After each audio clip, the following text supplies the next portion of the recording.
fat soluble vitamin ആയിട്ടുള്ള vitamin D ആണ്. Last ക്ലാസ്സിൽ നമ്മൾ vitamin A യുടെ ഡീറ്റെയിൽ പഠിച്ചു. ഇന്ന് ഡിസ്കസ് ചെയ്യാൻ പോകുന്നത് vitamin D ആണ്. Vitamin D is also known as polycalciferol. Vitamin D is derived either from 7-dehydrocholesterol or ergosterol by the action of UV light. Vitamin D is also called sunshine vitamin. Vitamin D acts as a prohormone. Next we are going to discuss the synthesis of vitamin D. Vitamin D synthesis ചെറിയൊരു equations പോലെ ഞാൻ ഇവിടെ explain ചെയ്തിട്ടുണ്ട്. 7-dehydrocholesterol undergo photolysis due to the action of UV rays in the skin. 7-dehydrocholesterol is converted into secosterol. Secosterol cis conformation ലാണ് ഉണ്ടാവുക. This secosterol is undergo conformational change to form cholecalciferol, that is known as vitamin D3. This cholecalciferol is in the form of trans configuration ലാണ് ഉണ്ടാവുക. Synthesis of vitamin D ഒന്നുകൂടെ പറയാം. 7-dehydrocholesterol converted to form secosterol. It undergo conformational change to form cholecalciferol. Okay. അടുത്തതാണ് generation of calciferol. Generation of calciferol. The formed cholecalciferol enter into the liver. From the liver, this 25-hydroxylase enzyme convert cholecalciferol into 25-hydroxycholecalciferol. This 25-hydroxycholecalciferol in kidney, the enzyme 1-alpha-hydroxylase convert this 25-hydroxycholecalciferol into calciferol. And the third is absorption of vitamin D. Synthesis kanyu, generation kanyu, then how it absorbed. Calciferol promote absorption of calcium and phosphorus from the intestine. Calciferol act as a steroid hormone. ഇവിടെ നമ്മൾ discuss ചെയ്യുന്നത് vitamin ഡിയുടെയും fat soluble വൈറ്റമിൻസിൻ്റെ എല്ലാം important points ആണ്. Okay അടുത്തത് പറയുന്നത് effect of vitamin D in bone ആണ്. Mineralisation of bone is increased by increasing the activity of osteoblast. Calciferol coordinate the remodeling action of osteoblast and osteoclast. Osteoclast and osteoblast. Calciferol stimulate osteoblast which secrete alkaline phosphatase. Due to this enzyme, the local concentration of phosphate is increased. The ionic product of calcium and phosphorus increases, leading to mineralization. Second is effect on renal tubules. Vitamin D effect on renal tubules. Calciferol increases the absorption of calcium and phosphorus by renal tubule. Regulation of calciferol is next. The hormone level of calciferol is maintained by the feedback control. Feedback control means calciferol level increase ചെയ്യുമ്പോൾ അത് negatively അല്ലെങ്കിൽ ഫീഡ്ബാക്കിലി they can inhibit themselves. Next is the deficiency manifestations of vitamin D. Important deficiencies are rickets and osteomalacia.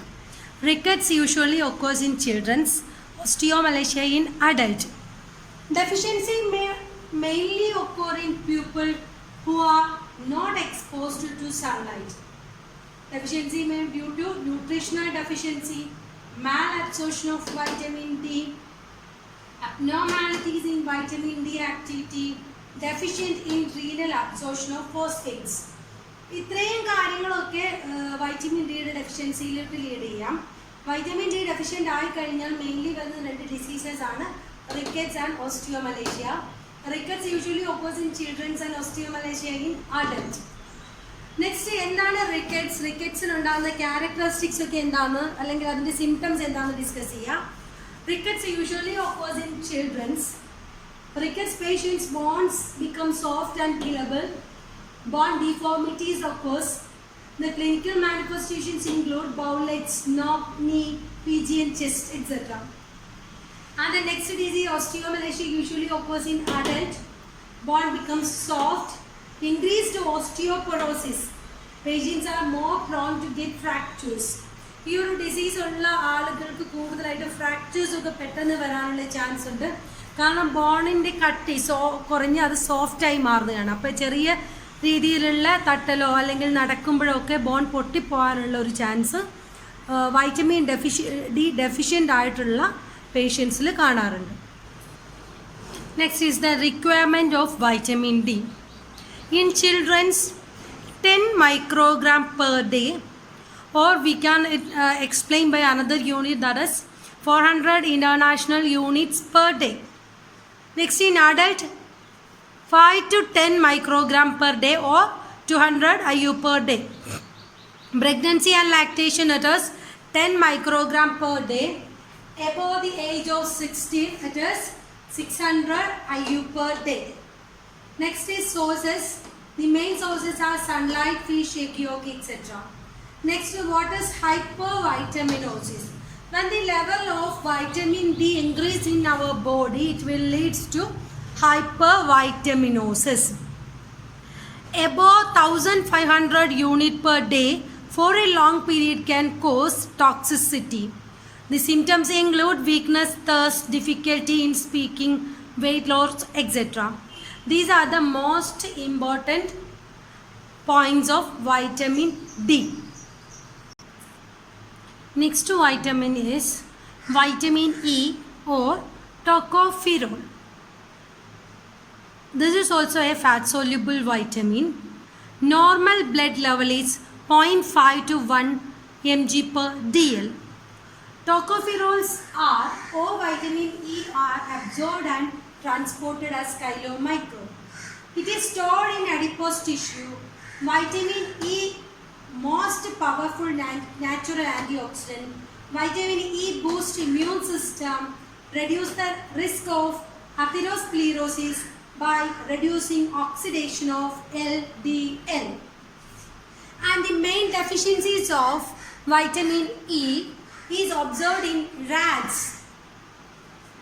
In rats, the inability to produce healthy ovum and loss of motility of spermatozoa, acute hepatic necrosis, muscular dystrophy are observed.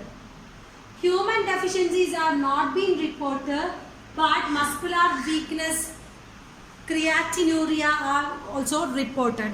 കൂടുതലും deficiencies കാണപ്പെടുന്നത് റാറ്റ്സിലാണ്. Human deficiencies അധികം report ചെയ്തിട്ടില്ല. But vitamin ഇയുടെ presence ഒരുപാട് healthy conditions ഹ്യൂമനിൽ produce ചെയ്യുന്നുണ്ട്. Immune system increase ചെയ്യുന്നുണ്ട്. അതേപോലെ നല്ലൊരു നാച്ചുറൽ ആൻറ്റി ഓക്സിഡൻ്റ് ആയിട്ട് ആക്ട് ചെയ്യുന്നുണ്ട്. ആൻറ്റി ഓക്സിഡൻറ്റ് ഫ്രീ റാഡിക്കലിന് പ്രൊഡ്യൂസ് ചെയ്യുന്നു. നമ്മുടെ ബോഡിക്ക് ഒരുപാട് പവർഫുള്ളായിട്ട് ആക്ട് ചെയ്യാൻ വൈറ്റമിൻ ഇക്ക് കഴിയും. അതുപോലെ തന്നെ അതിറോസ്ക്ലെറോസിസ് എന്ന് പറയുന്ന ഹാർട്ട് വാൾസിന് കട്ടി കൂടുന്ന കണ്ടീഷൻസ് റെഡ്യൂസ് ചെയ്യാനും ഈ വൈറ്റമിൻ ഡിയുടെ പ്രസൻസ് ഇൻ ബോഡി ഹെൽപ്പ് ചെയ്യുന്നുണ്ട്. Next, requirement of vitamin E. Vitamin E requirement in male 10 milligram per day. In females, that is 8 mg per day. Pregnancy in 10 mg per day. Lactation 12 mg per day. The sources are vegetable oil, sunflower oil, cottonseed oil, etc. Okay, next is hypervitaminosis. Above 1000 IU per day can cause hypervitaminosis. It mainly leads to the condition hemorrhage, and it also acts as a mild anticoagulant. Hypervitaminosis can lead to anticoagulant activity of vitamin E. ഇത്രയുമാണ് vitamin E എന്നുള്ള ടോപ്പിക്കിൽ പഠിക്കാനുള്ളത്. Next fat soluble vitamin is vitamin K. Vitamin K is exist in three forms: vitamin K1, K2 and vitamin K3. Absorption of vitamin K occurs in intestine along with chylomicron. Bile salts are required for normal absorption. Vitamin K is derived from diet or intestinal bacterial synthesis. It is stored in liver and transported in plasma along with beta lipoprotein. Vitamin K is necessary for coagulation. The coagulating factors dependent on vitamin K are prothrombin, Christmas factor and Stewart factor. All these factors are synthesized by the liver.